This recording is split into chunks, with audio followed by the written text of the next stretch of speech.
Everyone laughed when a bankrupt millionaire adopted a homeless girl, then he learned she's a genius.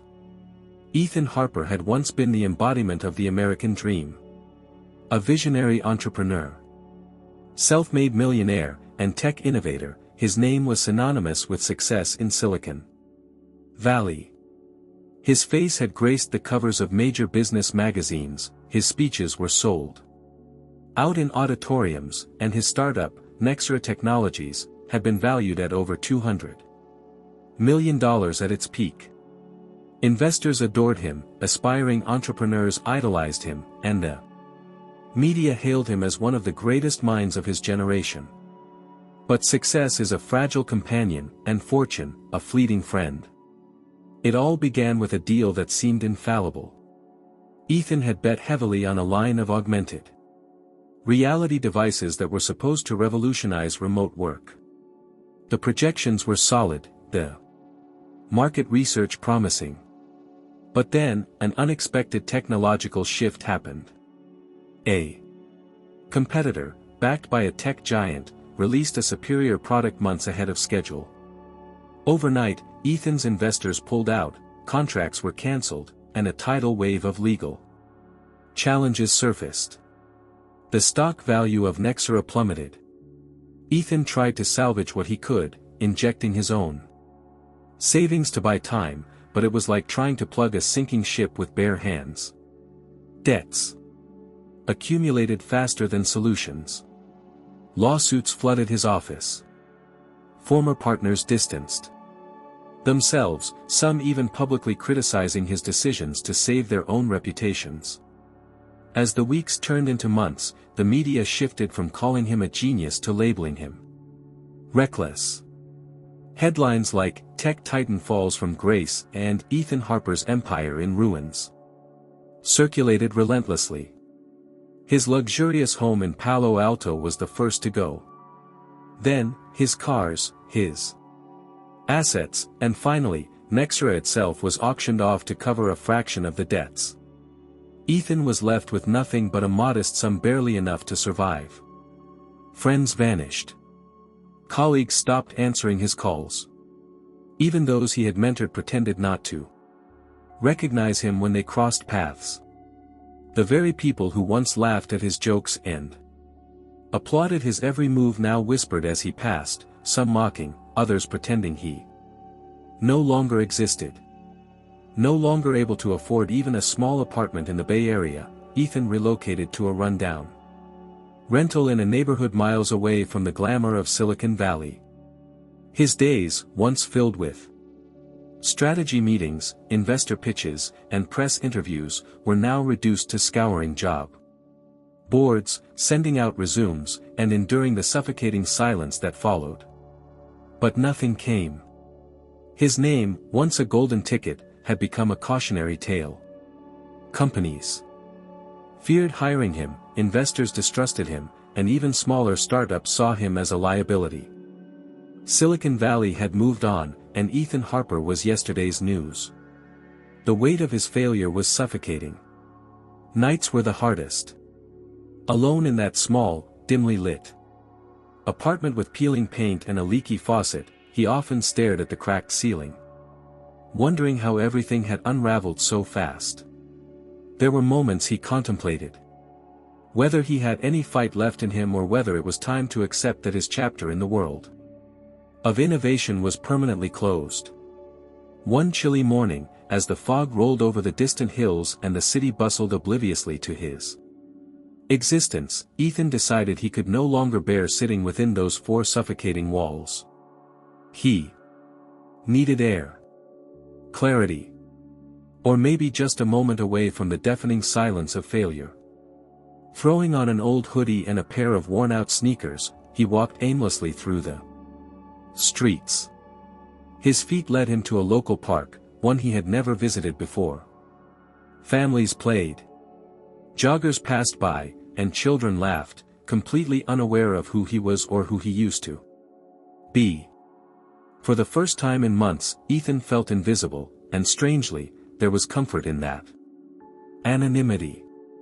He sat on a battered wooden bench, hands stuffed in his pockets, watching life move on around him. His mind wandered back to the early days when all he had was an idea, determination, and a refusal to accept failure. Where had that man gone? Was he still somewhere inside? As he stared absent-mindedly at the ground, something unusual caught his eye. About 20 feet away, near the sandbox area, a small figure sat cross-legged. It was a little girl, no older than 10, dressed in torn clothes, with a ragged backpack by her side. Unlike the other children, playing, laughing, and shouting, she was intensely focused on something. Ethan squinted. She wasn't playing. She was drawing. But not pictures or doodles. No, this was something entirely different. The sand was covered in symbols, lines, and equations. Real equations. Complex ones. Curiosity got the better of him. Slowly, almost without realizing, he stood and walked closer. Each step crunching softly against the gravel. The closer he got, the more his confusion turned into fascination. He recognized some of the symbols, mathematical formulas, geometric patterns, and what looked like algorithmic sequences far too advanced for a child that age. The girl didn't notice him at first. Her brow was furrowed, her tiny hands brushing through the sand, adjusting symbols, correcting lines, and occasionally glancing at a tattered notebook open beside her. The pages were filled with messy handwriting, diagrams, and what appeared to be notes in shorthand. Ethan stood there silently, torn between the urge to ask her what she was doing and the fear of startling her. For the first time since his downfall, something, or rather someone, had piqued his interest enough to momentarily forget his own misfortune. Who was she? Where did she learn this? And why was someone so young sitting alone in a park, solving equations that even many adults would struggle to comprehend? He would soon learn that this brief, seemingly inconsequential moment was about to change both of their lives forever. The breeze carried a crisp chill as Ethan remained standing a few feet away, his eyes fixed on the little girl scribbling in the sand. His instincts as an innovator, the very instincts that had once built an empire, flared to life for the first time in months. She was entirely oblivious to his presence, immersed in a world that clearly operated on a frequency far beyond the simplicity of playground games or childhood curiosity. Every line she drew, every correction she made, suggested intention, precision, and understanding. This was no accident. Whoever this girl was, she understood what she was doing in ways that defied her age. Ethan stepped closer, slow enough not to alarm her. From this distance, the equations became even clearer. He recognized aspects of linear algebra, basic calculus, and what appeared to be early models of neural networks. A small section was filled with what looked like optimization functions, something typically seen in higher-level programming or machine learning applications. His mouth parted slightly in disbelief. There was no reasonable explanation for this. No child should be capable of this, not without some formal training or exposure to advanced mathematics.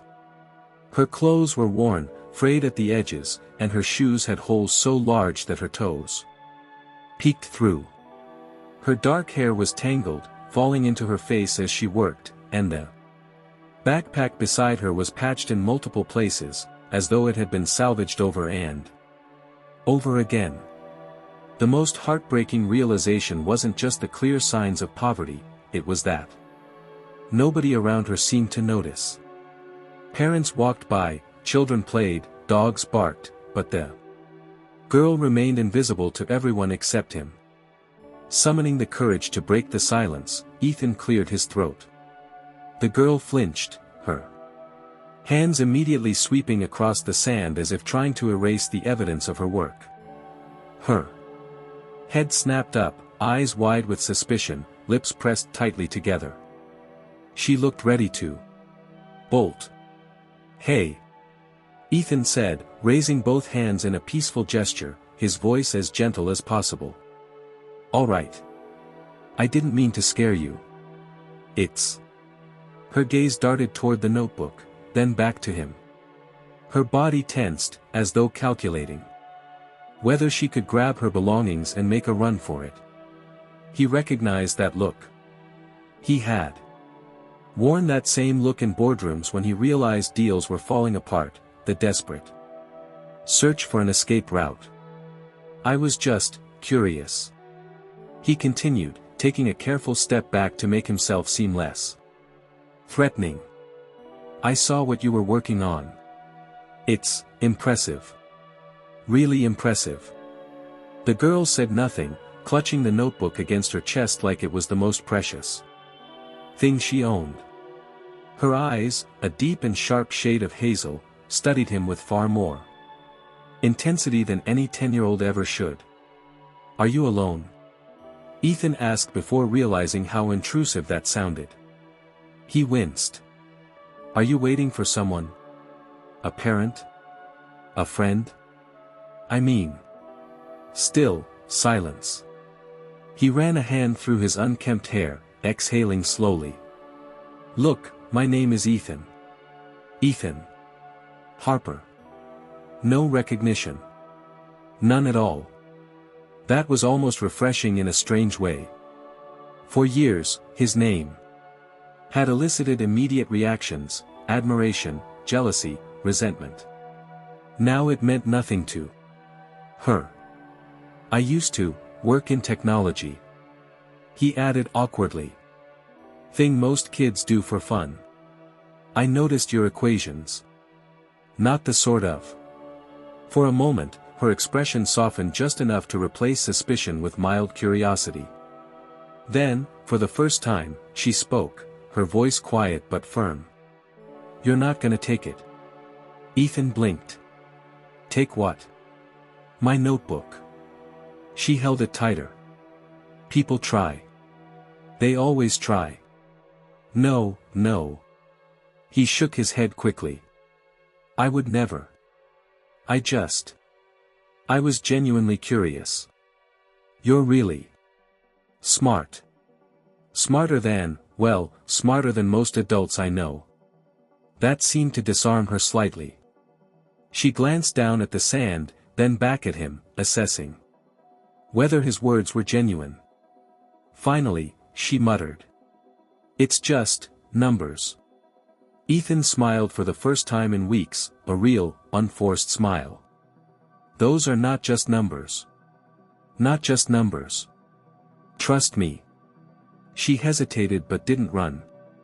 Instead, she slowly relaxed her grip on the notebook. Said cautiously, "My name is Lily." "Lily." Lily. Ethan repeated, nodding. "It's nice to meet you." An awkward silence followed. Ethan found himself unsure what to say next. His life, up until this moment, had been defined by negotiations, strategy, and technology. But here, standing in front of a fragile 10-year-old genius sitting alone in a park, none of those skills seemed applicable. "Do you come here often?" he asked, immediately regretting how cliché it sounded. Lily shrugged. "When I can. Libraries closed on Sundays."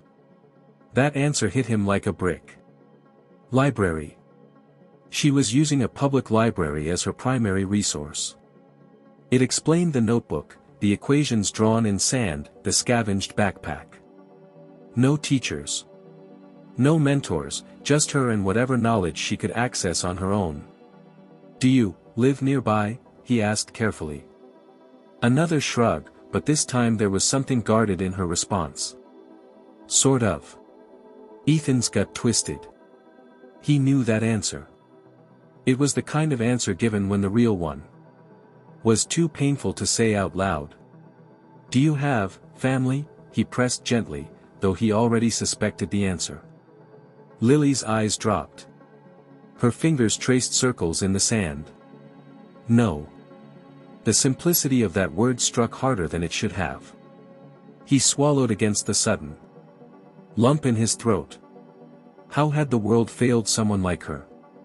A child with a mind that could outpace most adults, left to navigate the chaos of life alone. Ethan sat down on the bench beside her, leaving a respectful distance. "You know," he said, forcing his voice to stay casual, "I used to build stuff. Big stuff. Technology. Apps, devices, all kinds of things." Lily glanced at him but said nothing. "Back then," he continued, "people thought I was smart. But looking at what you're doing, honestly, you make me feel like I should have tried harder." A faint smile flickered at the corner of her mouth before quickly disappearing. "Why are you telling me this?" she asked, her tone cautious but genuinely curious. He sighed, leaning forward with his elbows on his knees. "Because I don't know. Maybe because you're the first person in a long time who made me remember what it feels like to be curious about something. And, maybe because you shouldn't be sitting here alone solving equations in sand." Lily hugged her knees, resting her chin on them. "Doesn't matter. People don't care." "Well, I do," Ethan said before realizing how true those words were. A long pause followed. The wind rustled the trees. A dog barked in the distance. Slowly, almost imperceptibly, the tension began to melt. Lily no longer looked ready to run. Instead, she seemed thoughtful. Like someone who was considering, perhaps for the first time in a long while, the possibility that not everyone was out to hurt her or take from her. "You hungry?" Ethan asked suddenly, surprising even himself. Lily's gaze snapped toward him, guarded. But hunger flickered briefly in her eyes. "I don't have much," he added quickly. "Far from here. But I could get us some sandwiches. There's a deli not." She hesitated, weighing the offer, then gave the tiniest nod. And just like that, something shifted. Two broken people, one who had lost everything and one who had never had anything, began walking side by side towards something neither of them could yet define. The small corner deli was nothing like the high-end restaurants Ethan used to frequent back in his glory days, but right now, it felt like a palace. The walls were lined with faded photographs of sandwiches from a decade ago, and the smell of fresh bread mixed with a hint of frying oil hung in the air. As Ethan pushed open the glass door, the little bell overhead jingled softly. Lily hesitated before stepping in, clutching her ragged backpack close to her chest, her eyes darting around as though expecting someone to demand she leave. Ethan noticed her tension immediately. She stood just behind him, her body rigid, as though unsure whether this was a trap or a mistake. He didn't push her. Instead, he walked up to the counter, nodded to the bored-looking teenager manning the register, and ordered 2 turkey sandwiches, adding chips and bottled water. It wasn't extravagant, but it was enough. They sat at a table near the window. Lily placed her backpack on her lap and kept one hand resting protectively on it, as though it were the only anchor she had in the world. Ethan slid her sandwich toward her. For a brief second, she hesitated, her eyes scanning him, trying to decipher if this generosity came with some hidden cost. Then, hunger overtook suspicion, and she unwrapped the sandwich with careful fingers. For a while, neither of them spoke. The sound of crinkling paper and the occasional slurp of bottled water filled the space between them. Ethan watched her eat, noting how she took small bites, stretching each mouthful as though unsure when the next one might come. His heart twisted. He had walked into this situation by sheer accident, yet now he felt a strange, undeniable pull toward this girl. There was something about her, something profound, that transcended mere intelligence. After finishing most of the sandwich, Lily leaned back slightly but kept her backpack clutched against her chest. Her eyes were softer now, less guarded. "Why'd you do this?" she asked quietly. Ethan leaned back in his chair, folding his arms. "I know what it feels like to be invisible. Honestly, I don't really know. Maybe because..." Lily studied him for a moment, then nodded as though that made perfect sense. The silence that followed wasn't uncomfortable. It was the kind of silence that existed between two people who both carried burdens too heavy to explain in a single conversation. And then, without meaning to, without even planning it, something inside Ethan shifted. A thought flickered, ridiculous, impossible, but it refused to leave. It started as a whisper in the back of his mind. A realization. This girl had no one. No home. No support. No family. Just her notebook, her mind, and her stubborn will to survive. And here he was, a man who had lost everything but still remembered what it was like to build something from nothing. He didn't think it through. There was no grand plan, no strategy. It simply happened. "Lily," he said, his voice steady but softer than before. "Any more? What if you didn't have to be alone?" Her eyes widened slightly. "What do you mean?" He leaned forward, elbows resting on the table. "For today. Not just for lunch. What if you lived with me? I mean, what if you stayed with me? Not just..." For a split second, time itself seemed to freeze. The background noise of the deli faded. Lily stared at him, her mouth slightly open, completely stunned. Her fingers tightened on her backpack as though anchoring herself to reality.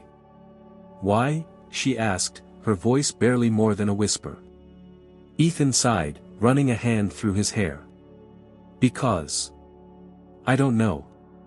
Maybe because I can't stand the thought of someone like you out there, alone. Because, maybe we could help each other." Lily blinked rapidly. "You don't even know me." "You're right," Ethan admitted. "I don't. But I know what I've seen. I know you're brilliant. I know you've survived more than most adults probably could. And I know you deserve better." Her lips trembled slightly, and for a terrifying second, Ethan thought she might bolt, might run out the door and vanish forever. But instead, she stayed. Her hands gripped the edges of her backpack so tightly that her knuckles turned white. "No one's ever..." she started, then stopped. Her voice cracked. Ethan leaned forward a little more. "Look, it wouldn't be easy. I'm not exactly in the best position myself. I don't have much left. But I've got a roof, and maybe that's a start." Lily's eyes flickered between him and the door. He could see the war raging inside her, the instinct to run, the fear of being hurt again, battling against the desperate, aching hope that maybe, just maybe, someone meant what they said for once. "What's the catch?" she finally asked, her voice hollow. "No catch," Ethan replied softly. "Together. No strings. Just two people trying to figure things out." She bit her lip, lowering her gaze to the table. "People always say that. Then they change. I'm not people," he said simply.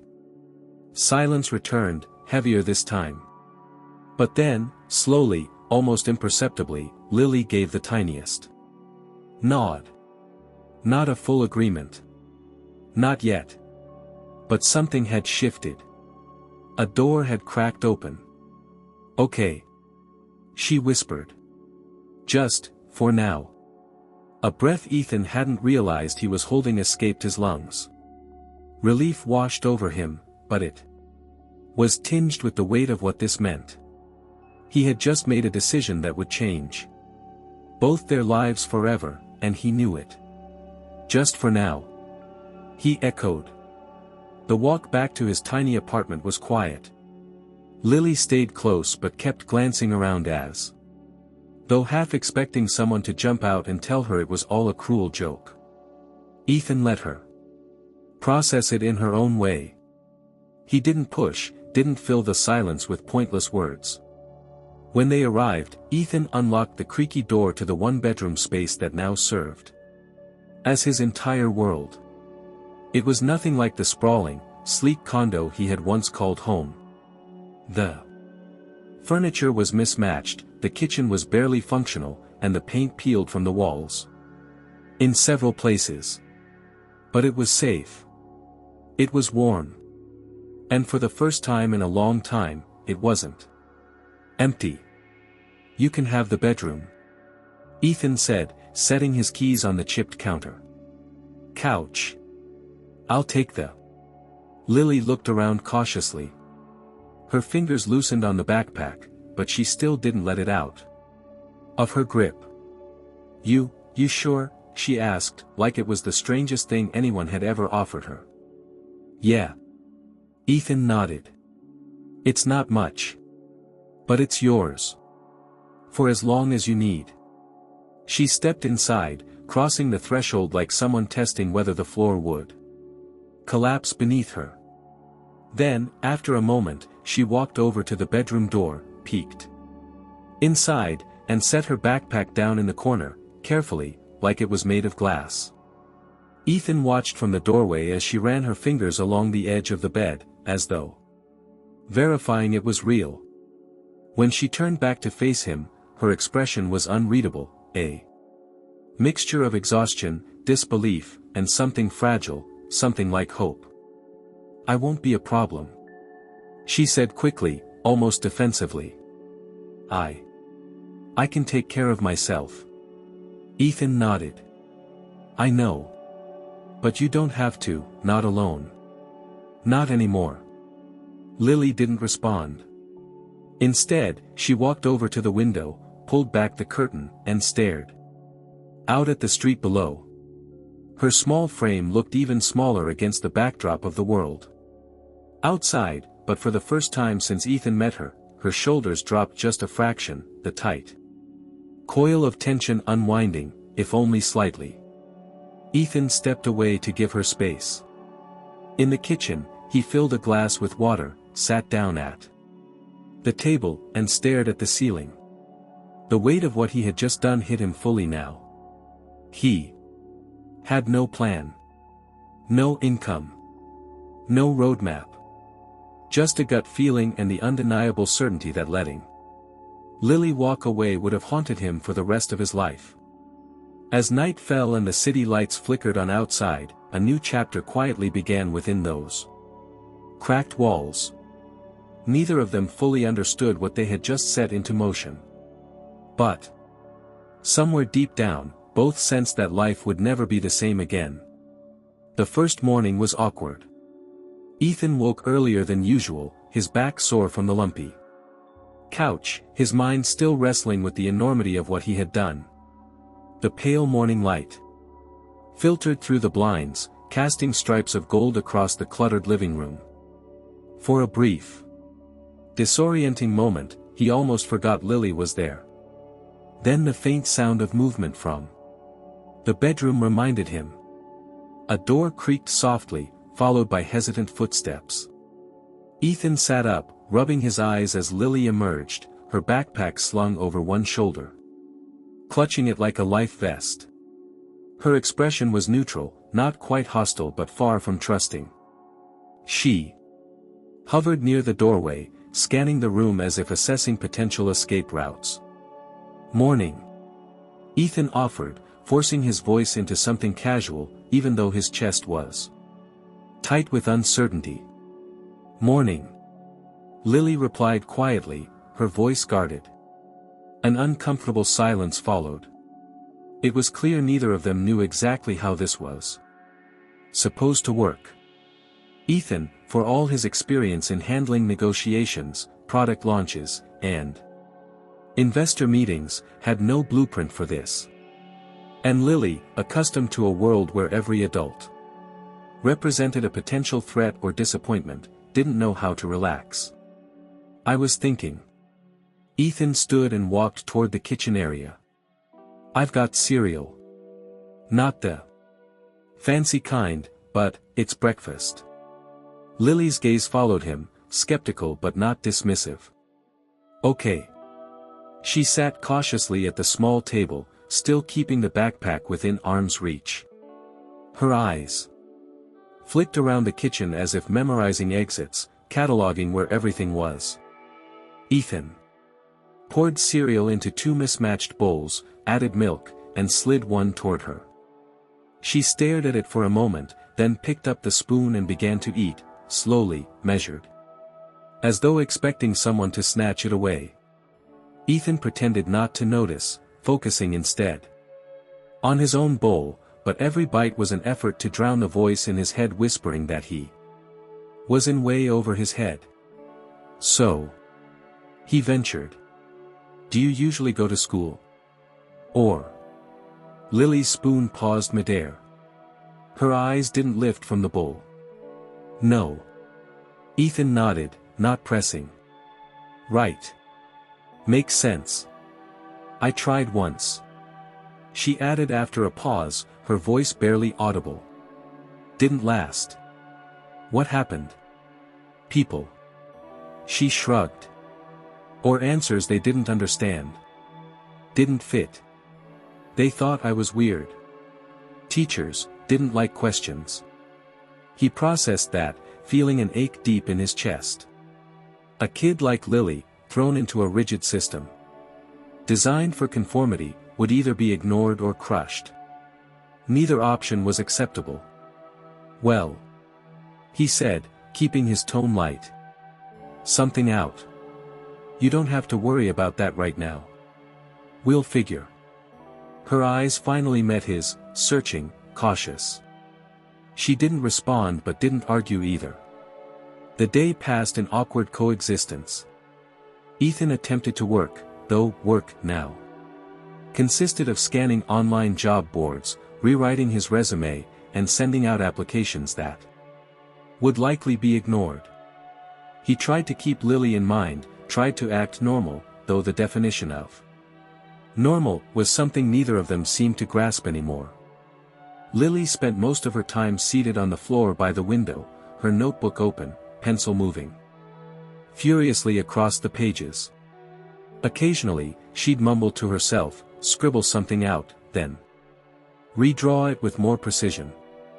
Ethan peeked over her shoulder once, only to see a mess of symbols, equations, and what looked suspiciously like circuit diagrams. What are you working on? He asked, genuinely curious. She glanced at him, then back at her page.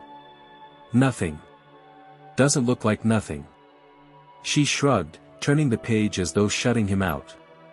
Ethan sighed. All right. Your secret. The afternoon dragged. At one point, Ethan suggested watching a movie, but Lily declined. When he offered to teach her how to make grilled cheese, she surprised him by saying she already knew how, then proceeded to demonstrate with an efficiency that suggested she had done it many times before, probably in less than ideal circumstances. Despite her clear independence, small cracks appeared in her armor. When Ethan left the room, for a few minutes, he returned to find her sitting cross-legged on the couch, notebook forgotten. For the moment, watching a bird flutter outside the window with a look of quiet fascination. When she noticed him watching, she quickly schooled her features back to neutral. By evening, an unspoken routine had formed. They ate dinner, cheap pasta and canned sauce. Lily insisted on washing her own dish.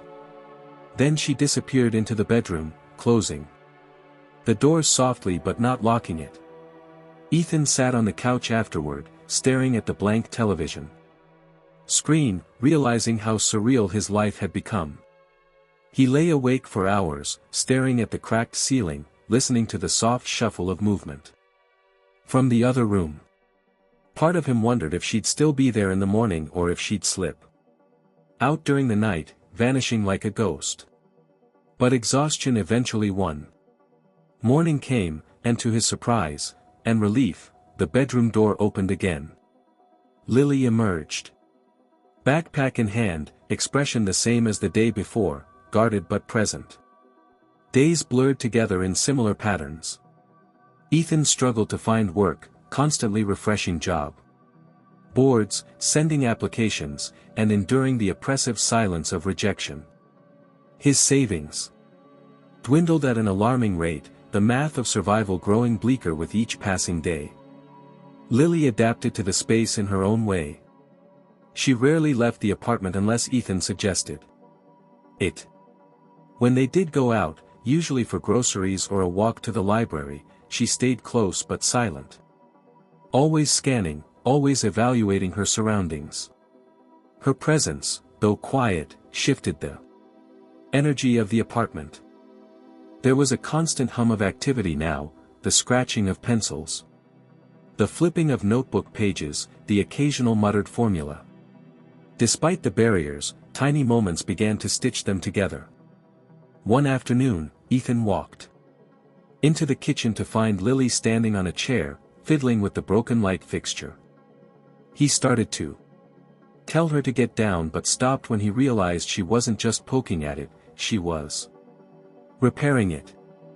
A few twists of wire, a piece of tape scavenged from the drawer, and the bulb flickered to life for the first time in weeks.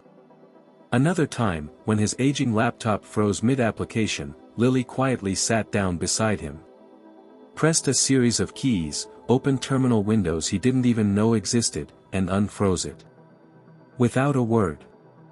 Then she slid off the chair and went back to her notebook as though nothing had happened. "Where did you learn that?" he asked, genuinely stunned. "Library," she replied simply. Ethan marveled.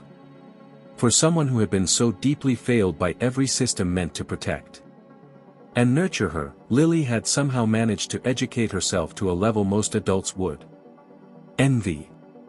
But beneath the surface, the fragility remained. Some nights, when the wind howled through the poorly sealed windows, Ethan would hear her stir, restless, sometimes crying softly into her pillow, though she always denied it the next day. He never pressed. He simply left a glass of water on her nightstand before turning in himself. The adaptation wasn't perfect. They were two broken people fumbling through unfamiliar territory, trying to make something resembling a family out of thin air. But piece by piece, day by day, something real began to form, a connection neither of them had expected but both desperately needed. Neither could articulate it yet, but they both sensed it in the silence, in the shared glances, in the unspoken understanding that maybe, just maybe, they weren't as alone as they thought. The first real breakthrough happened on a gray Tuesday morning, the kind of day where the sky threatened rain but never quite delivered. Ethan was sitting at the wobbly kitchen table, scrolling endlessly through job listings that either required qualifications he did not have or politely reminded him that his reputation preceded him in all the wrong ways. His eyes burned from staring at the screen, and frustration tightened in his chest like a vice. Across the room, Lily sat cross-legged on the floor, her ever-present notebook spread open, her pencil moving with frantic energy. It had become a familiar scene, one that Ethan had started tuning out, chalking it up to her way of coping. But this time, something felt different. Her brow was furrowed, not in confusion, but in deep concentration, as if wrestling with something far beyond the scope of an average problem. Out of curiosity and a desperate need for distraction, Ethan set his laptop aside and walked over. He crouched next to her, tilting his head to get a better look at the sprawling pages filled with formulas, diagrams, and sketches of what appeared to be circuitry mixed with code. "What are you working on?" he asked, genuinely intrigued. Lily barely glanced up. "Just an idea." Ethan scanned the page more closely, his eyes tracing lines of mathematical functions, intertwined with logic gates and probability algorithms. His brain, once so sharp in the language of technology, struggled to keep pace with what he was seeing. "Wait, is this machine learning?" he asked slowly, pointing at a section that looked suspiciously like a clustering algorithm. Lily finally looked up, blinking as if noticing his presence for the first time. "Kind of. But the way it's usually done is inefficient. Too many redundant operations. I'm trying to optimize it, see?" She flipped to another page, showing a flowchart with branches leading to different nodes, annotated with notes that looked like a mixture of programming pseudocode and raw mathematical expressions. Ethan stared, stunned. This was not kid stuff. This was not even college-level work. This was advanced research territory. He recognized fragments of methods used in neural network training, coupled with data compression techniques and what looked like early drafts of quantum error correction models, things that even seasoned researchers were still struggling to fully grasp. How did you learn all this?" he asked, barely able to form the question. Lily shrugged, almost embarrassed. "I read, watched videos, downloaded papers at the library. When I could. They block a lot of stuff on the public computers, but there are ways around that." Ethan let out a stunned laugh, shaking his head. "You hacked the library computers?" "Not really hacked," she replied matter-of-factly. "Just bypassed some restrictions." Despite himself, he smiled. There was a flicker of pride mixed with awe rising in his chest. You realize this is incredible, right? Most adults wouldn't even understand half of what's in here." Lily shrugged again, more guarded this time. "Doesn't matter. Doesn't change anything. It changes everything," Ethan said firmly, sitting fully on the floor now. "Lily, you're a genius. You're not just smart." She stiffened, eyes lowering. "People say that sometimes. Then they get scared. Or they get mad." Ethan understood more than he wished he did. People feared what they didn't understand. And a child operating on an intellectual level that outpaced the vast majority of adults would absolutely unsettle anyone locked into conventional thinking. "Not me," he said quietly. "Not this time." For a moment, her eyes softened, but then the familiar shield returned. "Doesn't help. I still don't have anything. Doesn't matter anyway." Ethan leaned back, exhaling slowly. "Meant it. You've got me," he said before realizing how deeply he. Lily didn't reply, but the faintest twitch at the corner of her mouth suggested she heard it. The discoveries didn't stop there. Over the next few days, Ethan began noticing things he hadn't paid enough attention to before. Lily had an uncanny ability to deconstruct anything mechanical or digital. When the ancient coffee machine sputtered its last breath, she took it apart with surgical precision, identified the broken heating element, and rewired the circuit to bypass the failure, an unsafe but effective temporary fix. When Ethan's phone froze, Lily took less than 5 minutes to debug a software issue that had stumped customer service for 2 weeks. She explained it in a tone so casual, it was as if troubleshooting firmware bugs was as simple as brushing her teeth. But what struck Ethan most wasn't just her raw intelligence. It was her methodical, almost obsessive need to understand how everything worked. She didn't just memorize information. She internalized it, reshaped it, questioned it. Her notebook was filled not only with answers but with questions, layers of inquiry that built on themselves like scaffolding toward something greater. "What's this one?"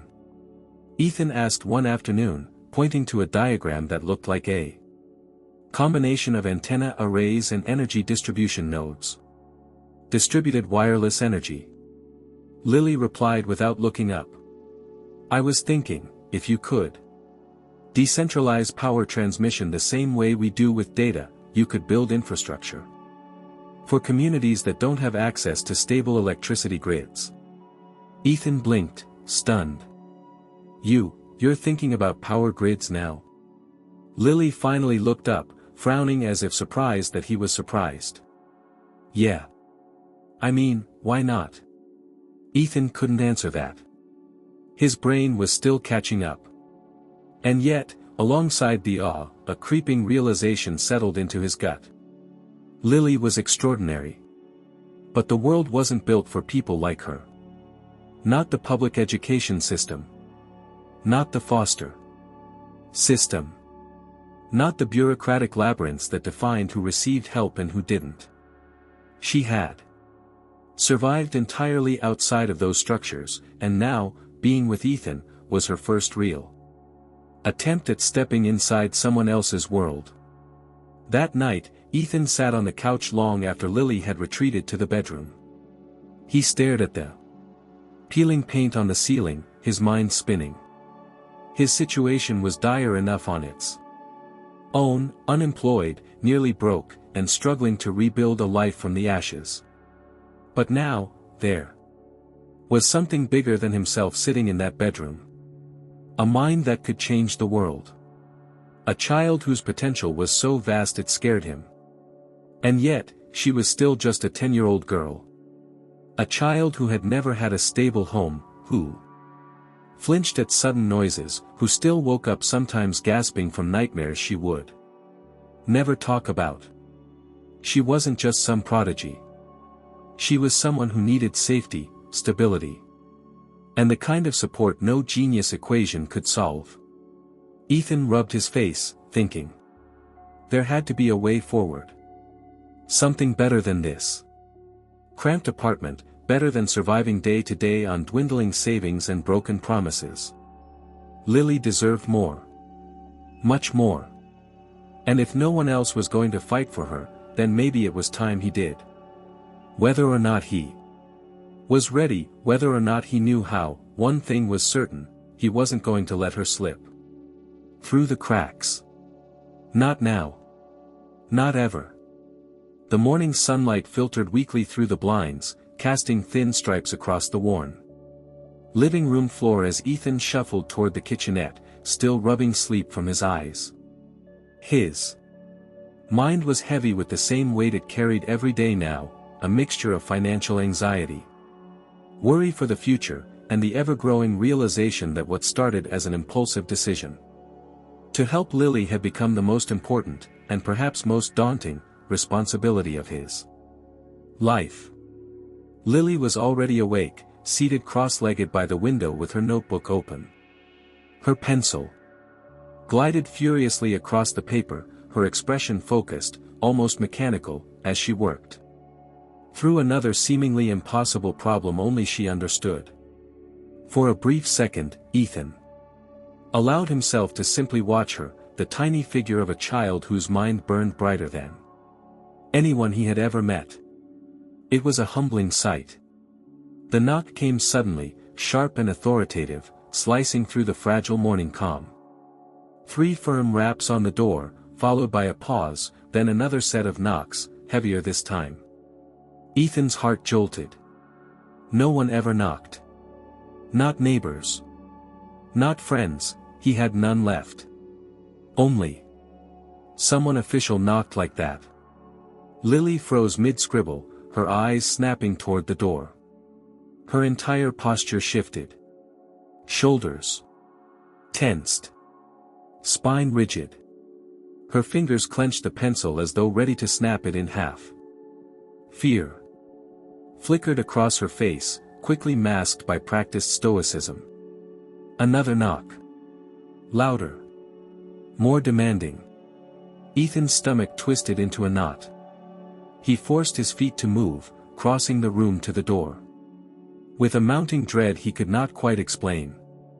Peering cautiously through the cracked blinds, he caught sight of two figures standing in the hallway.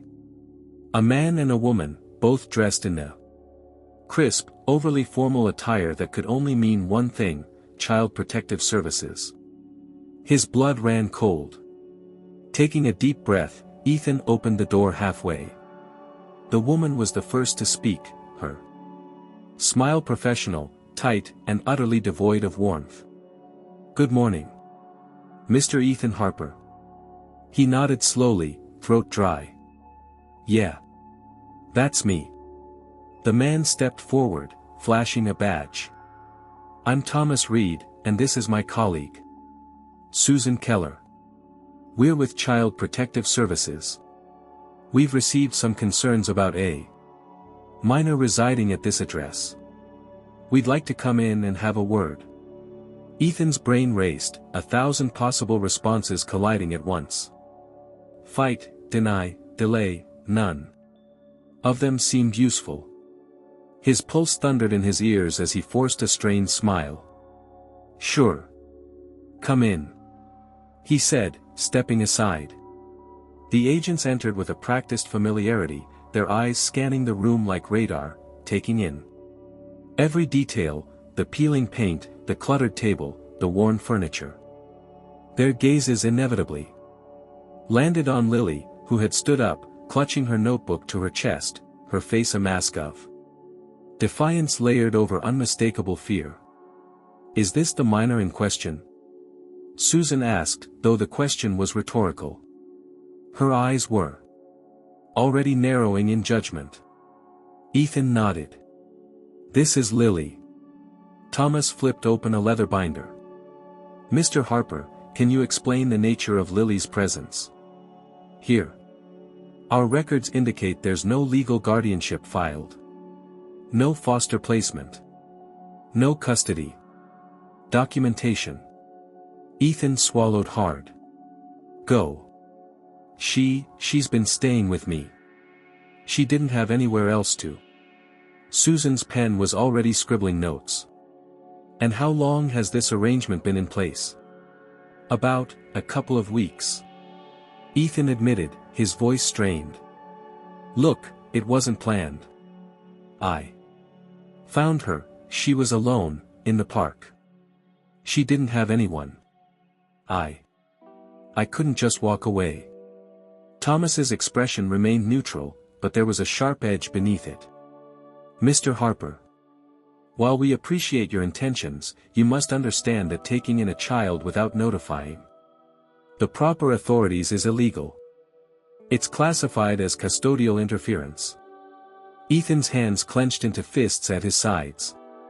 "Her. I was helping her. It wasn't like that. I wasn't kidnapping." Susan interjected, her tone clipped. "Intentions aside, Mr. Harper, the law is clear. Children cannot reside with unrelated adults without proper authorization, background checks, and welfare assessments." Lily stepped forward suddenly, her voice sharp, trembling but fierce. "Not taking me. I don't want to go. You're." Both agents turned toward her, the shift immediate. Thomas's voice softened slightly, adopting the patronizing tone adults so often used with children. "Lily, we just want to make sure you're safe. You understand that, don't you?" "I'm safe here." She shot back, her eyes flashing. "Safer than I've ever been." Ethan felt a surge of something raw: pride, fear, helplessness, all tangled together. Susan folded her arms. "Regardless, we're going to need to conduct a formal assessment of Mr. Harper's ability to provide care. His financial stability, his living conditions, all of it. Until then, we will have to consider placing Lily into protective custody."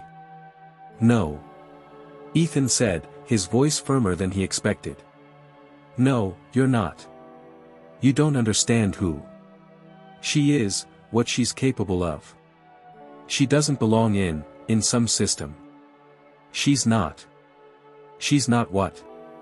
Thomas asked, arching an eyebrow.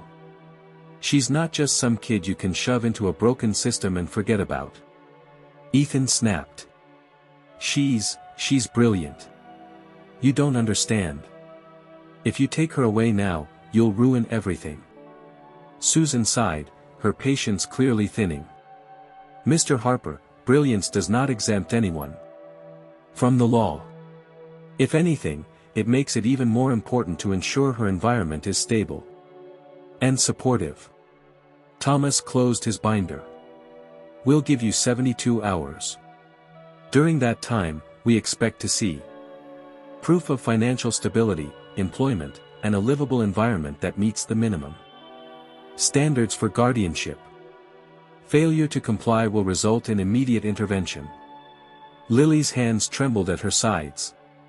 Her breathing quickened, but she stayed rooted, defiant. Ethan nodded stiffly, every muscle in his body tense. Fine. 72 hours. Thomas and Susan exchanged a glance, then turned to leave. As the door shut behind them, the oppressive silence that followed was deafening. Lily stared at the floor, her shoulders shaking, her fingers clutching the notebook so tightly the cover bent. They're gonna take me, she whispered, her voice cracking. I knew it. I knew it was too good to be true. Ethan dropped to one knee in front of her, placing his hands gently on her trembling shoulders. No. No, they're not.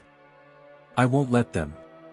She looked up, her eyes glassy but burning. You can't stop them. Watch me. Ethan said, his voice low but steady. It has to be. We've got 72 hours. That's enough. But even as he said it, the enormity of the challenge ahead crashed over him. He was broke. Unemployed. Living in an apartment barely fit for one person. The odds were staggering. The system wasn't designed to bend for people like him, or for kids like Lily. And yet, as he stared into those fierce, terrified eyes, he knew one thing with absolute certainty. Failure was not an option. The hours after the CPS agents left felt heavier than any burden Ethan had ever carried in his life. The walls of his small apartment, once simply worn and tired, now seemed to close in, suffocating, as if the very structure were conspiring against him. Every crack in the paint, every uneven floorboard, every broken cabinet screamed a message he could no longer ignore. This is not enough. Not enough for her. Not enough for anyone. Lily had retreated to the bedroom, her notebook forgotten for the first time since she had arrived.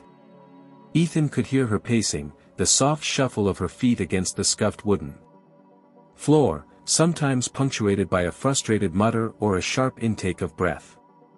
Her fear was palpable, leaking through the thin walls. But beneath it was something else, something rawer, betrayal. Not from Ethan, but from life itself, from a world that had never once given her a fair chance. Ethan stared at the blank screen of his laptop, his hands clenched into fists. The reality of their situation was brutally clear. He needed a job. Not tomorrow. Not next week. Now. And not just any job, but one that would convince the CPS that he was capable of providing for Lily.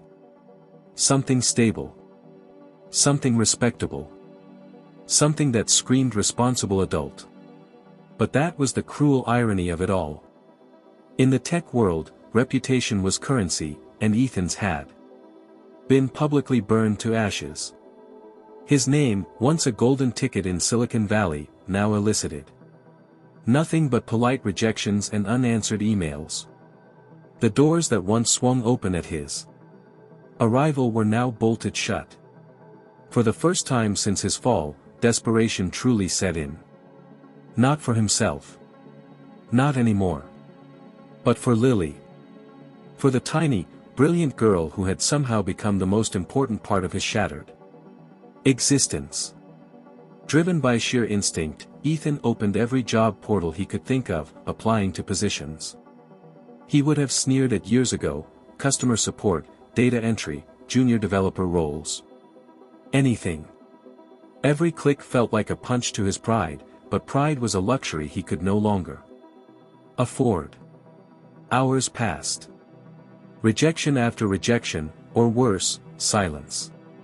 He tried calling old contacts, people he had once mentored, collaborated with, even competitors he had respected. Most didn't answer. Those who did offered hollow sympathy, followed by awkward excuses about budget cuts, hiring freezes, or internal policies. One even laughed bitterly. Ethan Harper.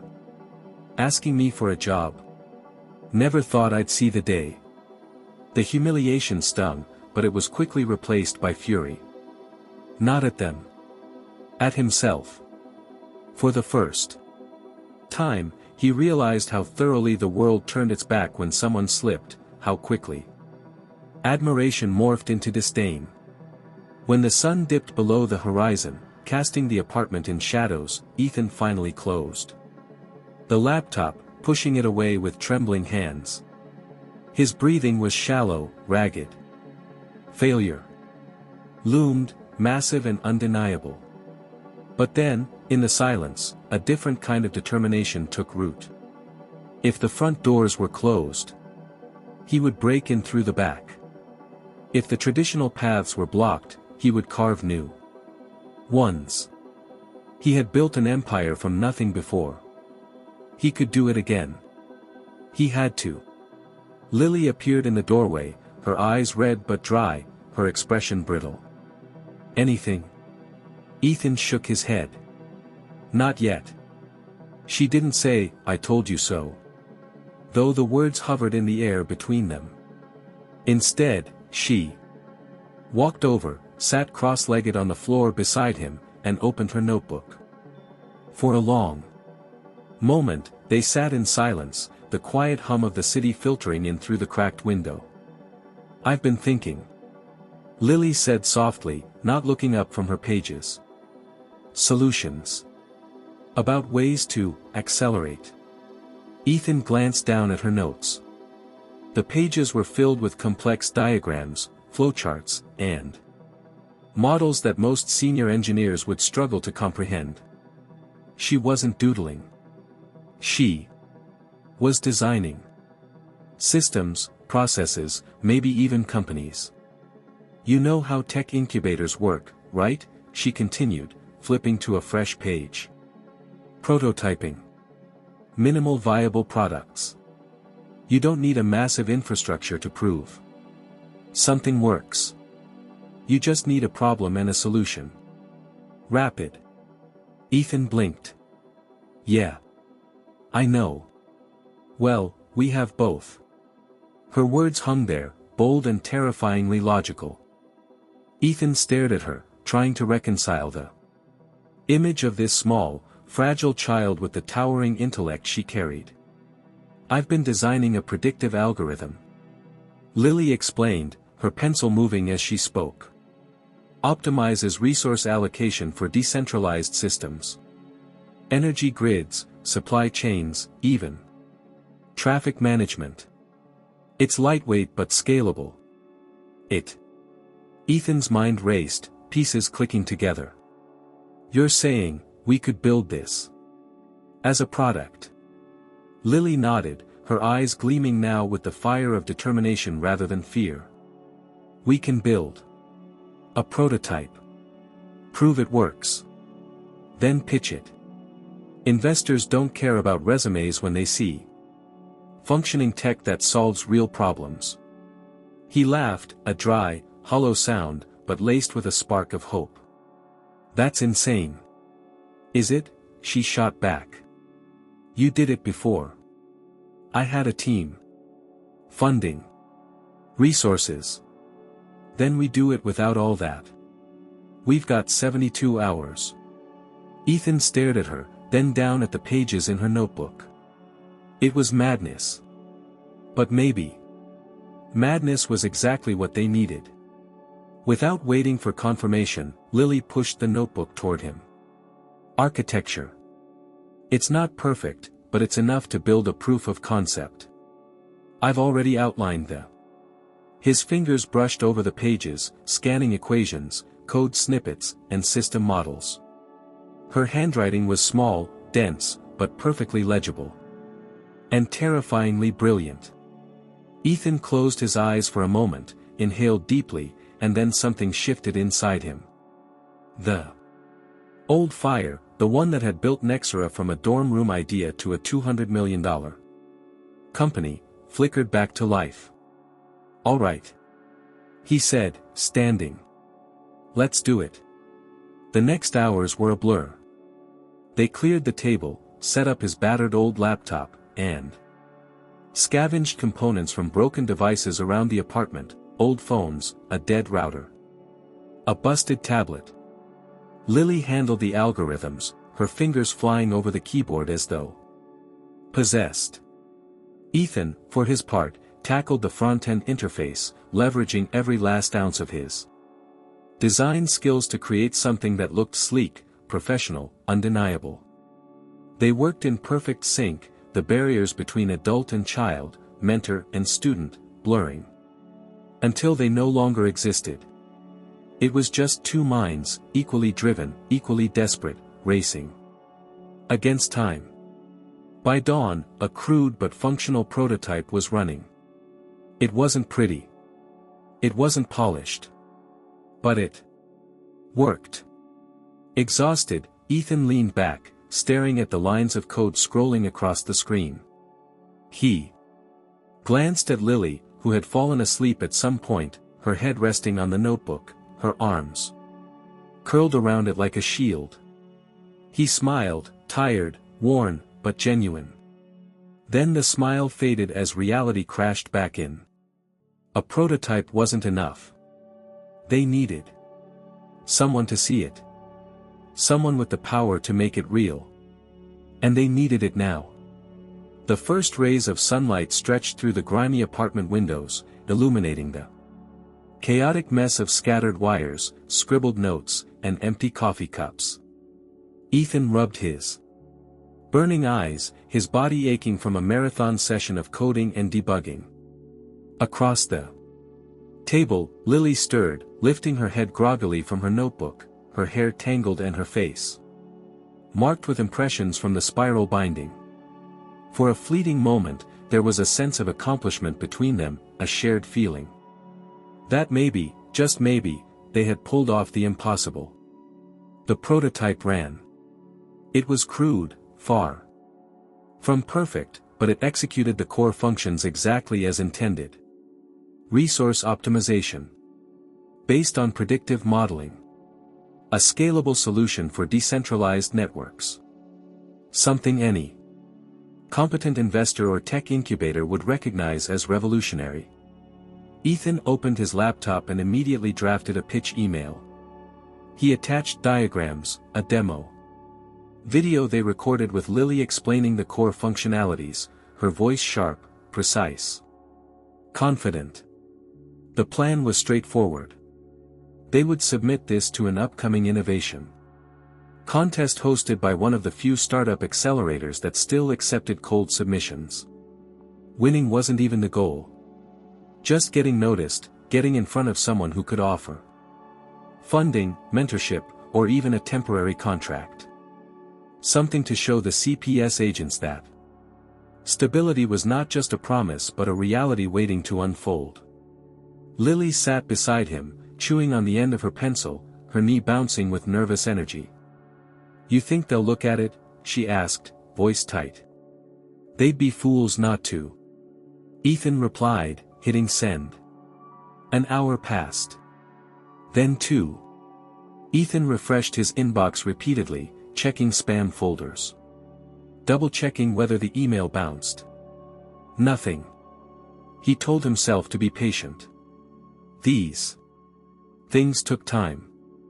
But the gnawing anxiety was impossible to ignore, amplified by the ticking clock that counted down the 72 hours. By early afternoon, the first reply came, but it wasn't what he hoped for. The message was short, almost automated. Dear Mr. Harper, thank you for your submission. Unfortunately, due to unforeseen circumstances, the upcoming accelerator event has been cancelled. We appreciate your interest and encourage you to apply for future programs. Ethan stared at the screen, blinking in disbelief. No. No, no, no. Lily leaned over, her eyes scanning the email. What does that mean? It means. Ethan's voice faltered. He clenched his fists, forcing the words out. Contest is cancelled. No event. No pitch. No exposure. It means the. For a moment, neither of them moved. The room felt heavier, as though gravity itself had thickened.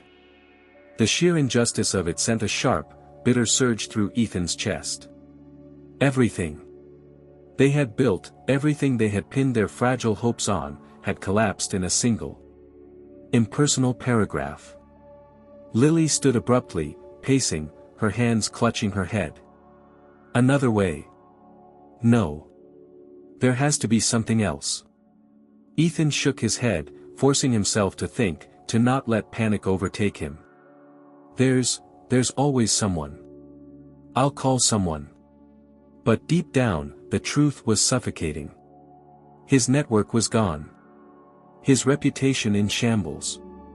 The few contacts he hadn't alienated had little incentive to help someone whose name was now synonymous with failure. Desperation clawed at him. He scrolled through every incubator, every funding platform, every remote job listing. He submitted the prototype to open-source forums, to freelance sites, even to obscure development communities that he would never have considered during his successful years. Most of the responses were the same, either polite rejections or outright silence. As the hours wore on, his optimism began to fracture. Even Lily, always composed despite her guarded exterior, showed cracks in her armor. She sat curled in the corner of the room, her notebook clutched to her chest, her gaze fixed on the floor. I knew it. She whispered. I knew it wouldn't work. Nothing ever works. Ethan turned to her sharply. Don't say that. But it's true. She snapped, her voice rising. You think I haven't tried before? I've written letters. Submitted ideas. Tried to get people to listen. They don't care. No one listens. Not to me. Her words hit him like a blow, not because they were wrong, but because they were painfully, devastatingly right. The system wasn't designed for people like Lily. Not for homeless kids. Not for failed entrepreneurs. Not for anyone who had fallen out of favor with the machinery of success. But surrender wasn't an option. Not now. Not ever. Ethan forced himself to breathe, to think clearly. All right. Okay. Plan B. What's Plan B? Lily asked, her tone brittle. I don't know. He admitted, pacing. But we're making one. The tension was broken by the sharp ping of a new email. Ethan spun around, diving for the laptop. His heart pounded as he clicked it open, scanning the text. It wasn't an offer. Not even close. It was a rejection for a freelance contract he had applied to, entry-level coding work, the kind he could have done blindfolded a few years ago. The message was terse, dismissive. Mr. Harper, while your experience is noted, we are unable to proceed due to concerns regarding recent public failures associated with your name. Best of luck in your future endeavors. The screen blurred as fury and helplessness surged. His fingers hovered over the keyboard. itching to fire back a scathing reply. But what was the point? Humiliation was now currency he seemed destined to trade. The weight of failure settled like lead in his bones. Lily sat quietly, watching him with a mix of disappointment and resignation that stabbed deeper than any email ever could. I thought you were different," she murmured. Ethan turned sharply. Don't you dare." But the words fell hollow. He wasn't angry at her. He was angry at the world. At himself. At the cruel irony that the same brilliance that had built his empire now seemed powerless to save the only thing that mattered. The sun sank behind the skyline. The apartment grew darker, shadows stretching long and unforgiving. For a moment, neither of them moved. The silence between them was heavier than any argument, filled with unspoken truths neither wanted to face. Then, as if propelled by sheer defiance, Lily stood. She wiped her face roughly with her sleeve. And opened her notebook. "Fine," she said, her voice like flint striking steel. "If the world won't listen, we'll make them." Ethan blinked, startled. "What do you mean?" She sat down at the table, flipping pages rapidly. "We don't need them. We don't need contests. Or investors or jobs. We build something so undeniable they have to notice. We show them what they're ignoring." Despite the crushing weight in his chest, a flicker of the old fire reignited. He pulled his chair next to hers, scanning her notes. Her hands flew over the pages, already refining models. Stripping the concept down to its most potent form. "Then let's do it," he said quietly. "Let's build something they can't ignore." Even as the fear gnawed at him, even as the clock ticked mercilessly toward the deadline, there was no turning back. Failure was no longer an option. Not for her. Not for them. The relentless ticking of the clock was now more than background noise. It was a living presence in the room, a constant reminder of how little time remained. Ethan sat hunched over the cluttered table, eyes bloodshot, fingers trembling from fatigue and tension. Every path they had tried led to the same dead end. No job. No contract. No investor. And the looming threat of CPS returning to take Lily was becoming more real by the hour. Lily hadn't said much since their plan to force the world to notice them had collapsed under the weight of rejection and indifference. She sat cross-legged on the floor, staring at her open notebook, her pencil unmoving. Her face was locked in a mask of frustration that was only barely hiding the fear underneath. Ethan stood suddenly, pacing the length of the tiny apartment.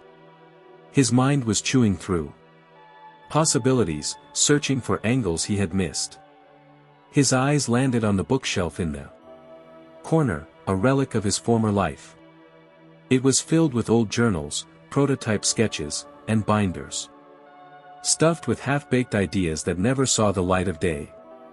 In a sudden, desperate impulse, he strode over and yanked one of the old leather-bound notebooks from the shelf. Dust puffed into the air as he flipped it open. His eyes scanned pages of scribbled code, system diagrams, and wild concept sketches.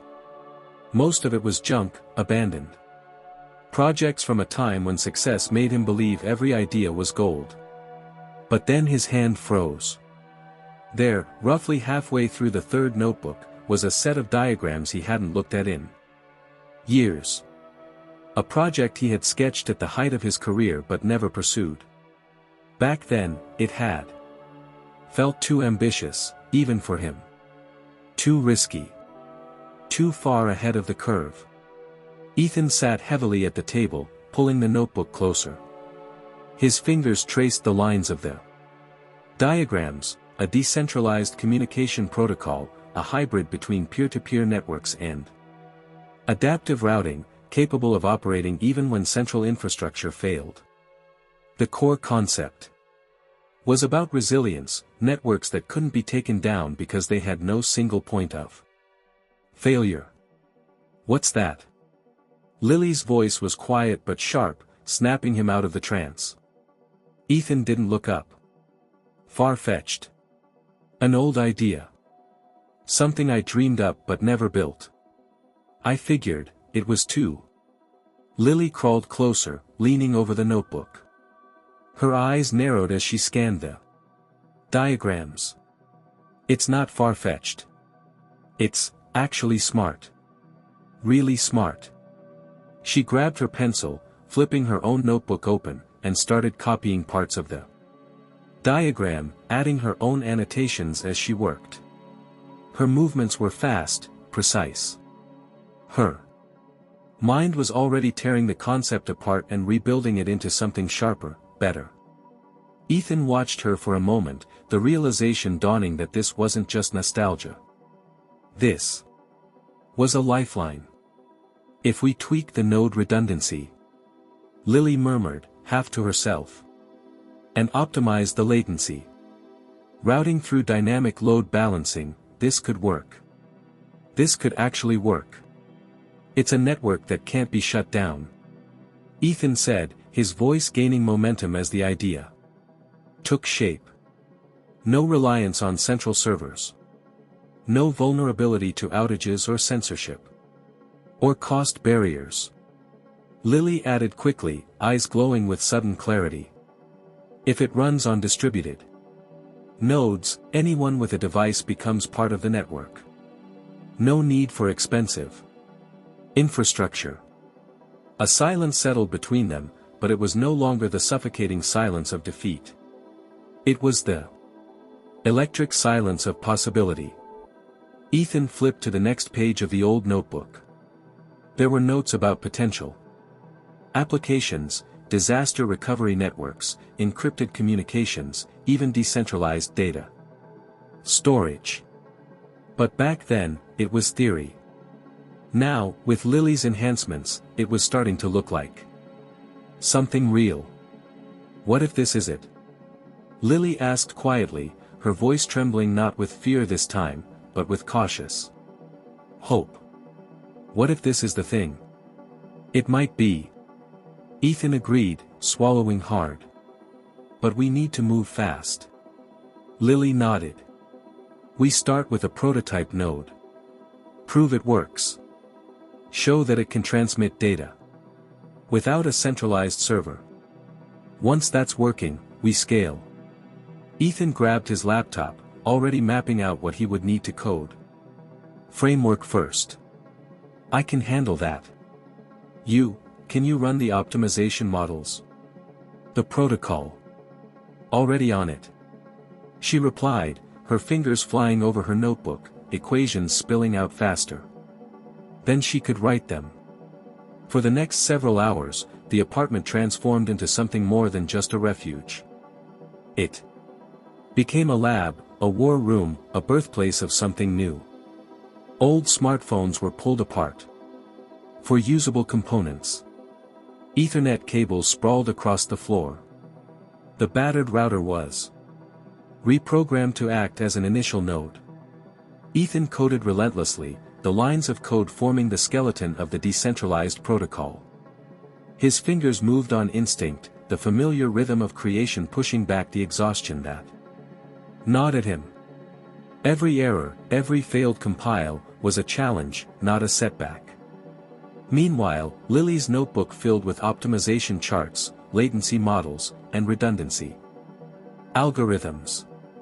Her ability to visualize complex systems was uncanny. She wasn't just assisting, she was leading. By midnight, a crude test environment was running. 2 repurposed devices pinged each other through the new network layer, transmitting packets not through the apartment's Wi-Fi router but directly through the mesh protocol they had written. It works. Ethan whispered, staring at the terminal screen in disbelief. Lily, it actually works. She didn't smile. Not yet.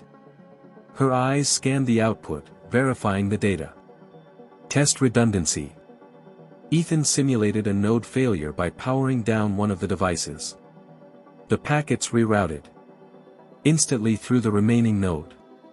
Lily exhaled, her small shoulders dropping. It holds. It's stable.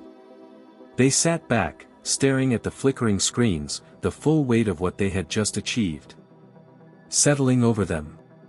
It wasn't perfect. Not yet. But the core functionality was real. Tangible. This. Ethan said slowly. This is bigger than anything we were trying before. Lily nodded. This changes everything. A sudden knock at the door jolted them both. Not the sharp, commanding knock of CPS. This one was softer, uncertain. Ethan stood cautiously, peering through the peephole. On the other side was Mrs. Hernandez, the elderly neighbor from 2 doors down. She held a paper bag in her hands. Opening the door, Ethan forced a smile. "Evening. Sorry to bother," she said in her thick accent, handing him the bag. "Thought you two could use some. I made too much soup." For a moment, the tension dissolved. Ethan accepted the bag, murmuring his thanks. "Mrs. Hernandez smiled warmly, giving a small wave to Lily, who hovered in the background, then shuffled back to her apartment. As Ethan set the soup on the counter, Lily's voice broke the silence. "She's nice." "Yeah," Ethan replied. "She is." They ate quietly, the warmth of the soup cutting through the chill that had seeped into the apartment. For the first time in days, there was more than survival in the air. There was momentum. Purpose. But even as they cleaned up, even as they prepared to push forward, the reality loomed. The prototype wasn't enough by itself. They still needed someone to see it. Someone who could validate it. Someone with the resources to help them scale before the CPS clock ran out. But now, at least, they weren't fighting empty-handed. Now, they had something the world couldn't ignore. The next morning arrived with a strange calm that felt entirely out of place. The anxiety that had once dominated the apartment was still there, humming beneath the surface, but something else had replaced the sheer panic, momentum. The prototype, crude though it was, had given Ethan and Lily something invaluable, proof. Proof that they could build. Proof that they could solve problems that others overlooked. Proof that their combined brilliance wasn't just theoretical, it was tangible. Ethan woke before the sun, pulled from restless sleep by the storm of ideas that had refused to quiet even as exhaustion dragged at him. He pushed off the worn blanket, rolled his stiff shoulders, and glanced toward the bedroom door. It was slightly ajar, just enough for him to hear the soft scratch of pencil against paper.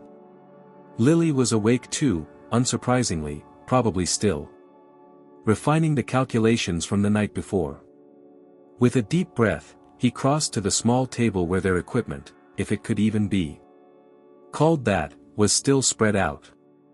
The terminal window blinked expectantly on his laptop screen. Lines of code from the mesh network prototype glowed in the dim light, reminding him that they were running on borrowed time. Not just in terms of CPS's looming deadline, but financially, emotionally, physically. Everything about their situation was on the edge. Ethan sat down and began typing, diving back into the codebase. There were bugs to fix, stability issues to iron out, and 100 optimizations still needed before it could be presented to anyone. The framework was solid, but the user interface was practically non-existent, an abstract terminal-based dashboard that only someone fluent in network engineering could navigate. A few minutes later, the bedroom door creaked open, and Lily shuffled into the room, her ever-present notebook clutched against her chest. Her hair was a tangled mess, her eyes heavy from lack of sleep, but her gaze was focused, sharp.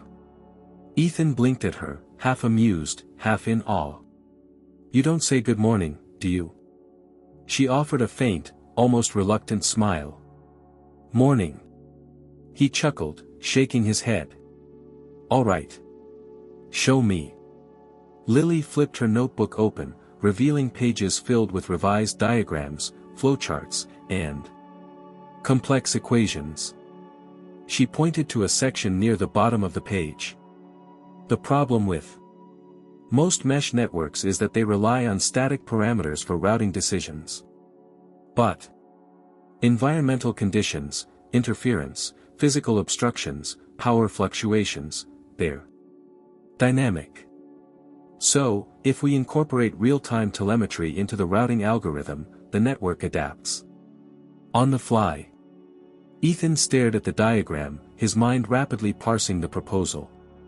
It was elegant, efficient, smart in a way that most adult engineers wouldn't have considered without a decade of experience in the field.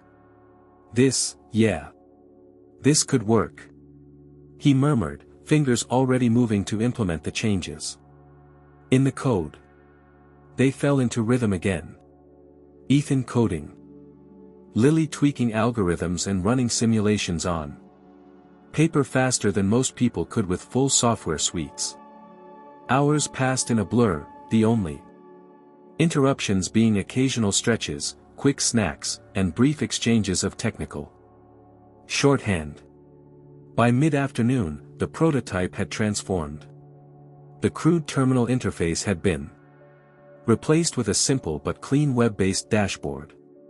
Nodes displayed as dots on a virtual map, automatically linking and unlinking based on proximity, signal strength, and the new adaptive telemetry system Lily had devised. The latency metrics were displayed in real time, showing a dramatic improvement over their first build. "This is it," Ethan said, leaning back and exhaling. "This is something real."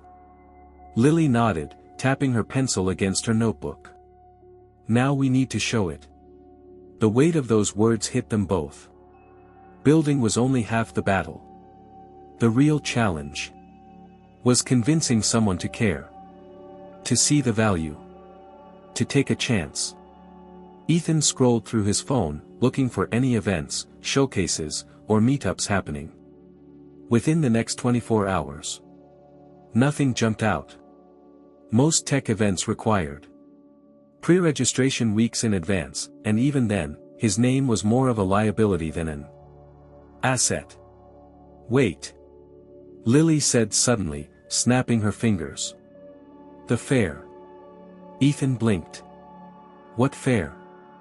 "The Innovation and Tech Expo. I saw a poster last week near the library. It's not a startup event.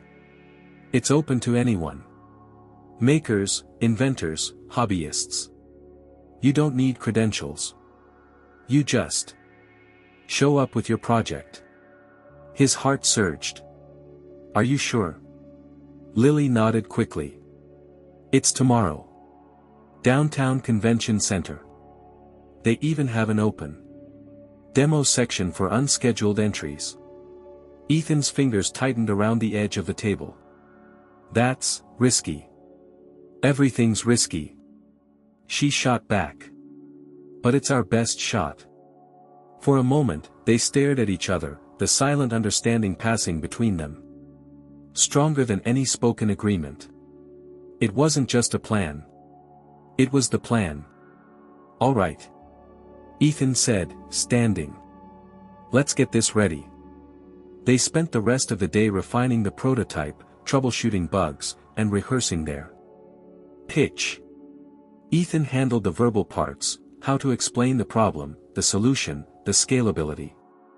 Lily focused on the technical demonstrations, walking through the setup, the network formation, and the redundancy in action. As night fell, they packed what little equipment they had into Ethan's old duffel bag. 2. Smartphones repurposed as test nodes. A portable battery. The battered laptop. Spare cables. A printed one sheet describing the project's purpose and functionality, hastily designed but clean. Lily sat cross-legged on the couch, staring at the packet as though memorizing every line of it. Her hands trembled slightly, though whether from excitement or fear, even she couldn't say. Ethan sat beside her, resting a hand on her shoulder. "You okay?" She nodded, though her voice was quieter than usual. "Yeah. I've never done something like this." "Me neither," he admitted, squeezing her shoulder lightly. "Alone. We've got each other. Not like this. But we're not walking in." For a long moment, neither of them spoke. The flickering city lights painted patterns on the walls, a reminder of the world outside, vast, indifferent, but filled with possibilities. "We're gonna do this," Lily whispered finally, more to herself than to him. "Yeah," Ethan agreed. "We are." The clock was still ticking. CPS would be back soon, expecting answers, expecting proof that this makeshift family was more than a mistake born of desperation. Tomorrow, they would step into that expo with nothing but a backpack of equipment, a fragile prototype, and the undeniable force of their combined genius. Tomorrow, everything could change.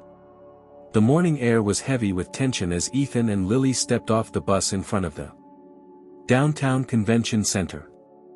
The towering glass building reflected the gray sky, its polished surface a stark contrast to the frayed edges of their reality. People streamed toward the entrance, hauling displays, setting up booths, and chatting excitedly. Engineers, hobbyists, inventors, and dreamers, all converging in one space, hoping to turn ideas into opportunities.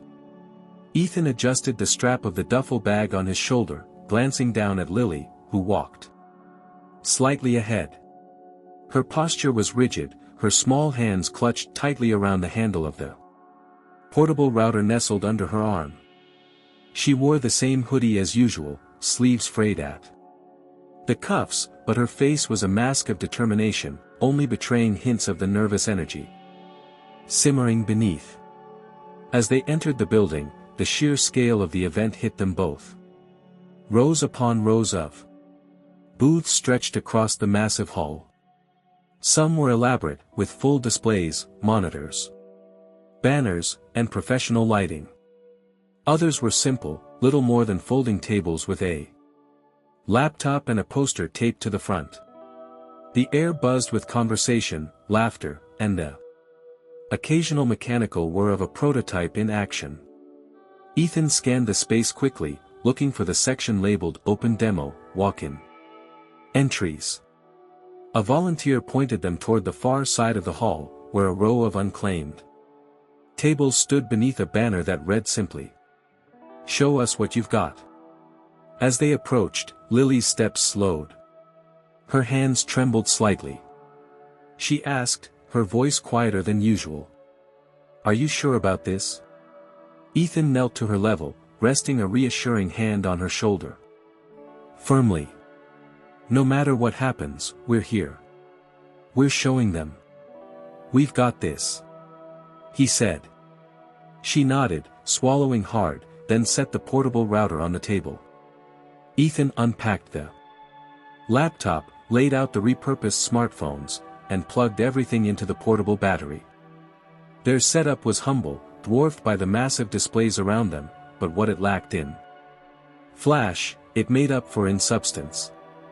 As soon as the prototype booted up, the dashboard came to life. On the screen, 2 nodes lit up, then connected seamlessly. A third node, simulated via the router, joined the network. The interface displayed packet transfers, signal strength, and node redundancy in real time. The adaptive routing algorithm, Lily's brainchild, performed perfectly, redirecting traffic the instant any node went offline. Within minutes, a curious pair of teenagers stopped by, watching the display. Then an older man, his conference badge labeled consultant. He listened as Ethan explained how the mesh network worked, nodded politely, then moved on. Small groups came and went, intrigued but hesitant, drawn by curiosity but not yet recognizing what they were seeing. Then someone else approached, a woman in her mid-40s with sharp eyes and a badge that read, Media, Tech Pulse. She folded her arms, scanning the setup. "What's this?" she asked. Ethan smiled, forcing himself to sound confident. "It's a decentralized mesh network. No central servers, no single point of failure. Runs on off-the-shelf devices. Scalable, fault-tolerant." Lily, despite her initial nerves, stepped forward, pointing at the interface. "It adapts to environmental conditions. If one node drops, the system reroutes automatically. It's resilient. Cheap to deploy." The woman raised an eyebrow, scribbling something in her notebook. "Nodes does it support?" "Interesting. How many?" "Technically infinite." Lily replied before Ethan could. "Limited only by hardware capacity and bandwidth. The algorithm prioritizes connection quality dynamically." The reporter nodded, clearly impressed. "Mind if I take a picture?" Lily hesitated, then nodded once. The woman snapped a few shots, asked for their names, then moved along, tapping furiously at her tablet. Ethan exhaled. "See? We're getting attention." But Lily's gaze wasn't on the reporter. She was staring at a tall man who had just stepped up to their table. He wore a tailored suit, no conference badge, just a simple lapel pin shaped like an infinity symbol. His expression was unreadable, a mixture of curiosity and quiet intensity. He studied the setup without speaking, then leaned down slightly to inspect the dashboard. "Who built this?" he asked, his voice smooth, precise. "We did." Ethan replied, exchanging a glance with Lily. The man's eyes shifted between them. "You, both?" "That's right." Ethan confirmed. "And what's the application?" Lily stepped forward, her voice steady now. "Emergency communications. Rural internet. Disaster zones. Anywhere centralized infrastructure fails or doesn't exist. It's fast, cheap. Scalable." The man nodded slowly, folding his arms. "What's your background?" Ethan sighed, knowing this was the moment where everything could unravel. "Tech startup. Nexura Technologies. I used to run a..." At the mention of the name, the man's eyes narrowed. Recognition flickered. "You're Ethan Harper." "Yes." A long pause followed. The man said nothing, processing. Ethan braced for the polite dismissal. That usually followed the recognition of his name, but it didn't come. Instead, the man extended his hand. "Daniel Voss." Ethan froze. Daniel Voss. Founder and CEO of Voss Dynamics, one of the most respected venture firms in the country. Known for investing in ideas that others deemed too risky or unconventional. A kingmaker in the tech world. "You built this?" Daniel asked again, gesturing to the prototype. "We did." Ethan replied carefully. Daniel turned his attention to Lily. "And you?" "I designed the routing algorithm," she said without hesitation. "For adaptive resilience. Optimized the network topology." Daniel stared at her for a long moment, then back to Ethan. "Tell me everything. From the start." For the next 20 minutes, they walked him through it, the problem, the solution, the failure of centralized networks, the adaptive routing, the hardware agnosticism. Lily handled the Technical breakdowns with a clarity and precision that would have stunned any university professor. Ethan explained the scalability, the potential market applications, and the social impact. When they finished, Daniel remained silent for a moment, then reached into his coat pocket and handed Ethan a card. "Be at my office tomorrow. 10 o'clock sharp." Ethan took the card, hands trembling. "Wait, seriously?" Daniel nodded. "Seriously. This isn't just a project. It's a revolution." Before they could process his words fully, Daniel walked away, disappearing into the crowd. Lily stood frozen, staring at the spot where Daniel had been. Then, slowly, a grin tugged at the corners of her mouth. "Did that just happen?" Ethan laughed, breathless. Yeah, I think it did." As the expo continued around them, for the first time since this wild journey had begun, something shifted. The tide turned. A door opened. And for the first time in a very long time, the future looked like something worth running toward. The following morning arrived with an intensity that neither Ethan nor Lily had ever experienced before. As the first golden rays of sunlight pierced through the blinds of their small, cluttered apartment, the reality of what awaited them began to settle in. Today wasn't just another day of fighting for survival. Today was a day that had the power to rewrite everything. Ethan adjusted the collar of the only clean button-down shirt he owned. It seemed slightly frayed, but serviceable.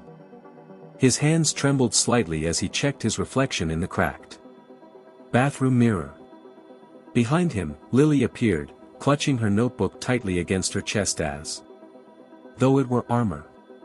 Her clothes were clean but simple, her usual hoodie paired with a pair of jeans that were one size too big, cinched with a worn-out belt.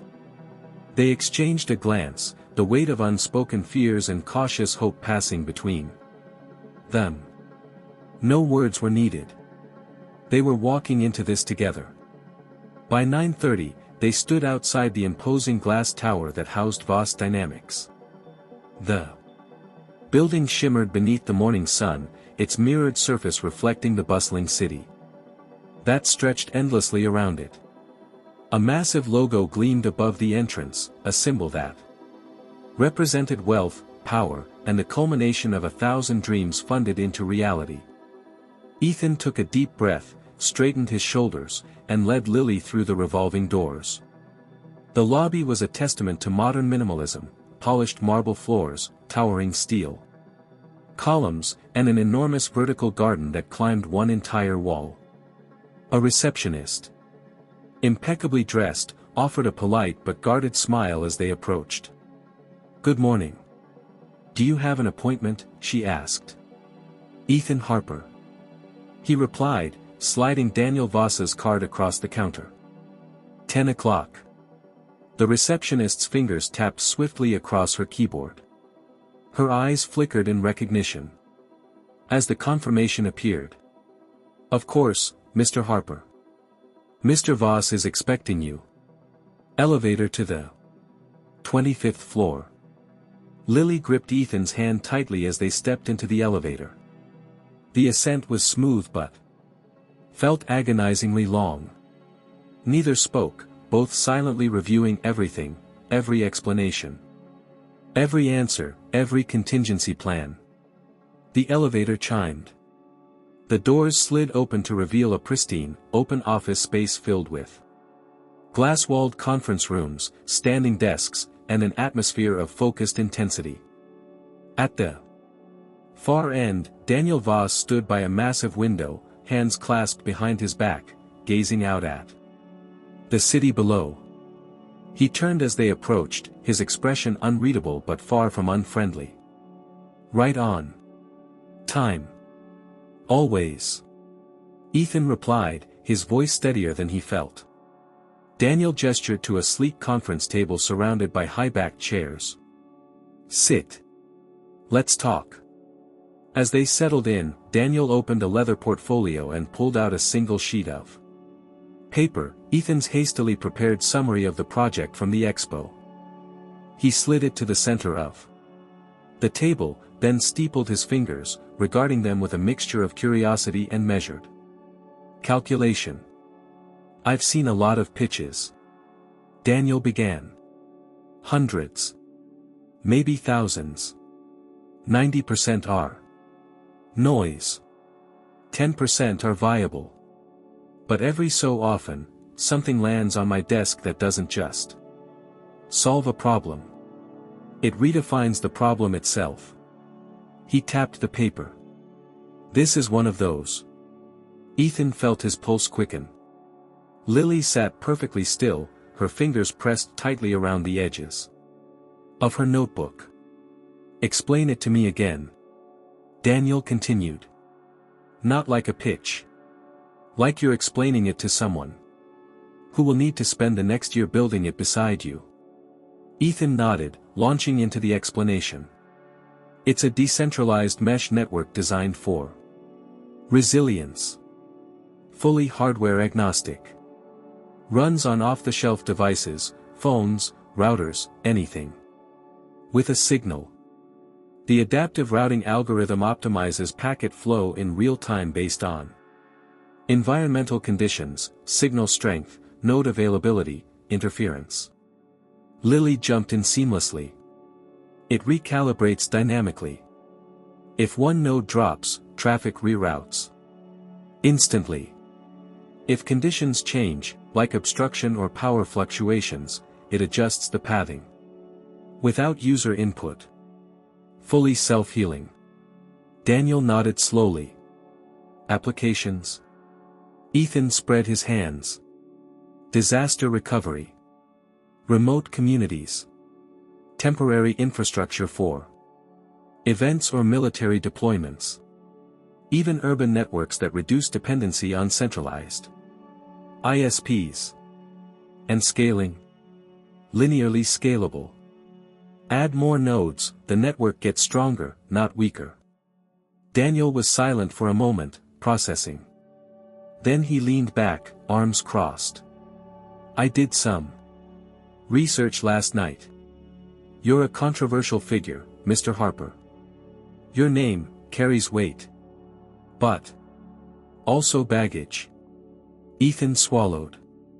I know. Doesn't matter to me. Daniel said, waving a hand dismissively. Invest in execution. I don't invest in reputations. His gaze shifted to Lily. And you? How old are you? Lily hesitated. 10. Daniel's eyebrows rose. 10. She nodded. But, that doesn't change the math. A chuckle escaped Daniel before he could stop it. He leaned forward, fingers drumming the tabletop. No. No, it doesn't. He stood abruptly, walking over to a side cabinet. From it, he pulled a slim folder and dropped it onto the table. Here's the offer. Seed funding. Office space. Full engineering support. You'll both lead the project. You'll own 70%. I take 30% for backing, infrastructure, legal, and acceleration.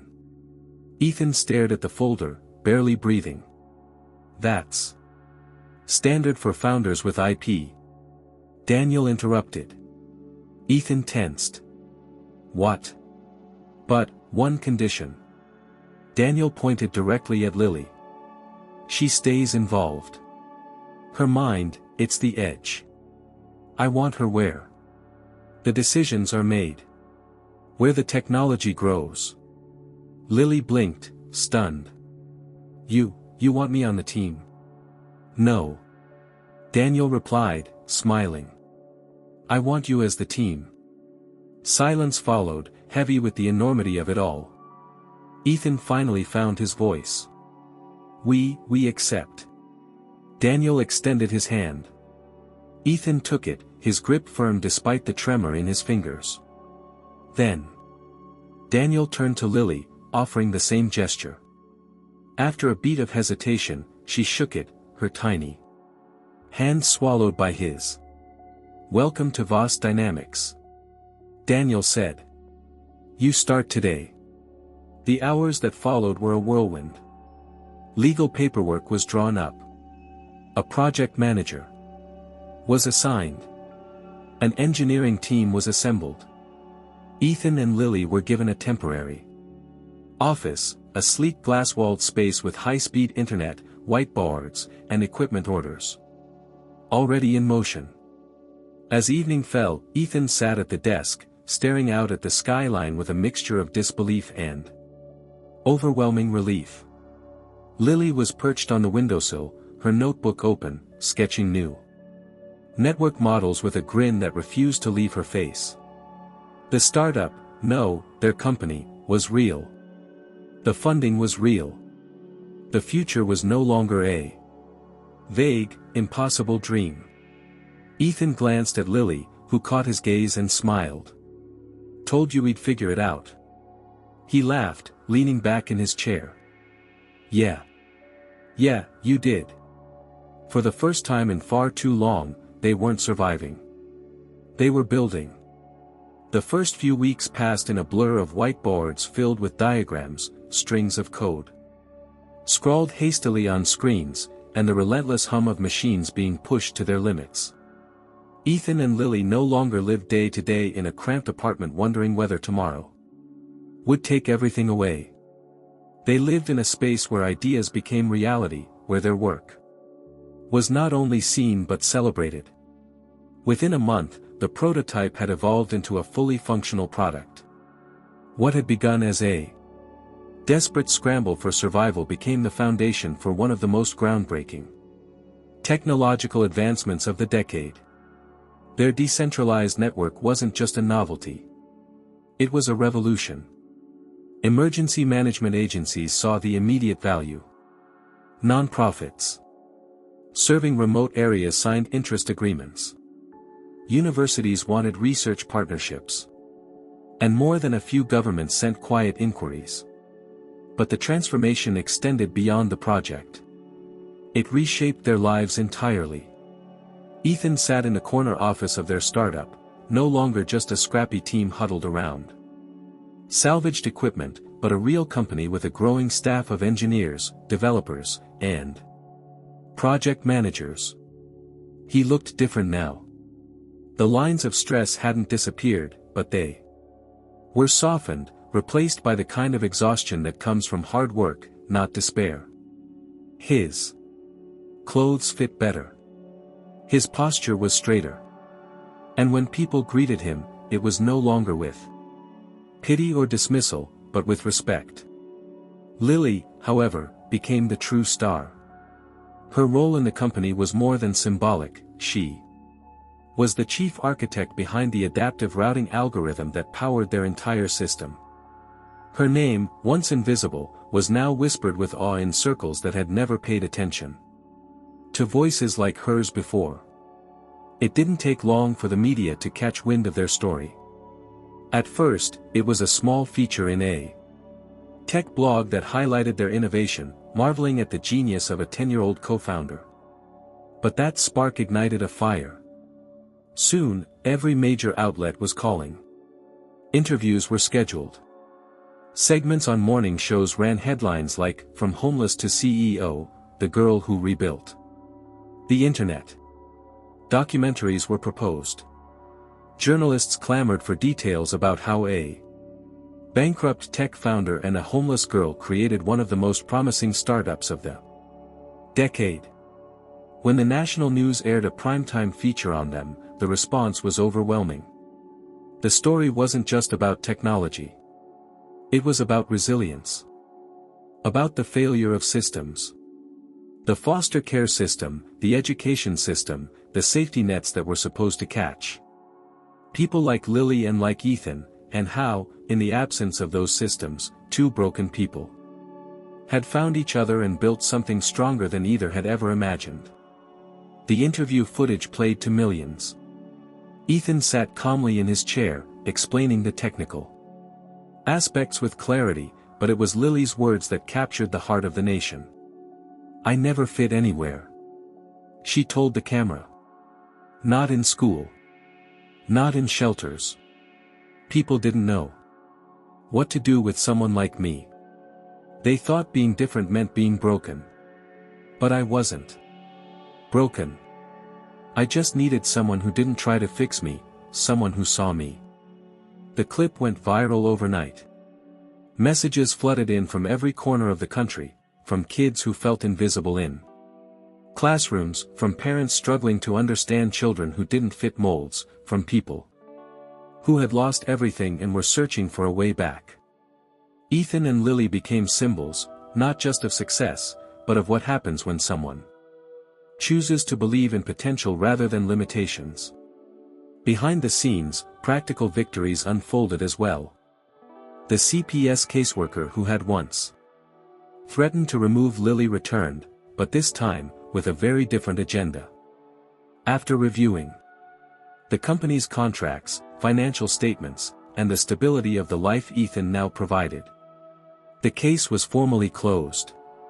The adoption papers were expedited. There was no longer any question.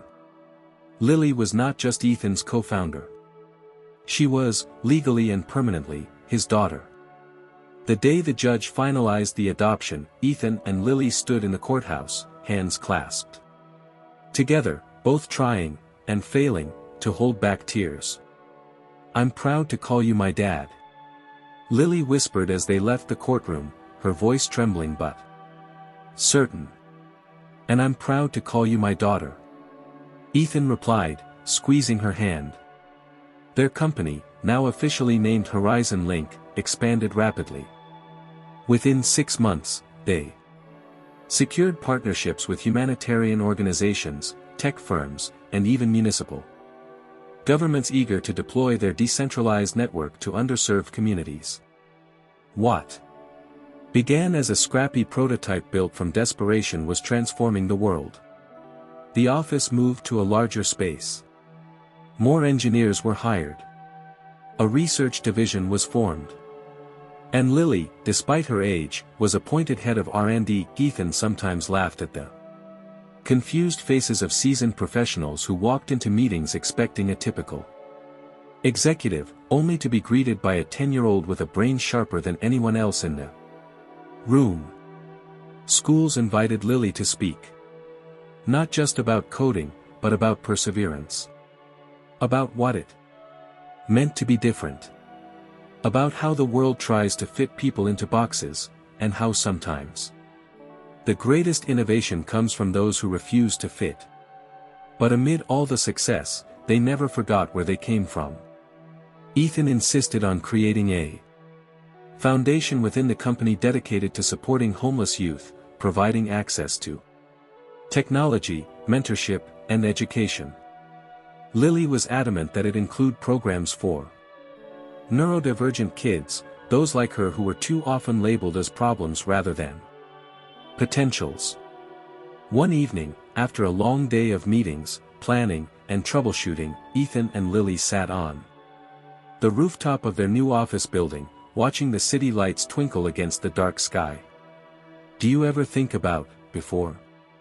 Lily asked quietly. Ethan nodded, leaning back against the railing. "Every day." "Do you miss it?" "Not the struggle," he replied. "But, there's something about fighting for something that makes you feel alive. Something about knowing you've got nothing left to lose." Lily smiled, resting her chin on her knees. "Different. We'll never forget it, right? Even when, everything's never." Ethan promised. "We carry it with us. It's part of who we are." For a while, they sat in comfortable silence, watching the stars. Then Lily turned to him, her eyes shining. "You know, when everyone laughed, when they said it was stupid for a bankrupt guy to adopt a homeless kid, they didn't know." Ethan grinned. "No. They didn't. They didn't know we were geniuses." He laughed, pulling her into a side hug. No, they didn't. But now, the whole world does. And with the city stretched out before them, with their future unwritten but finally secure, they sat together, no longer the broken remnants of lives that the world discarded, but builders of something new. Something powerful. Something unstoppable.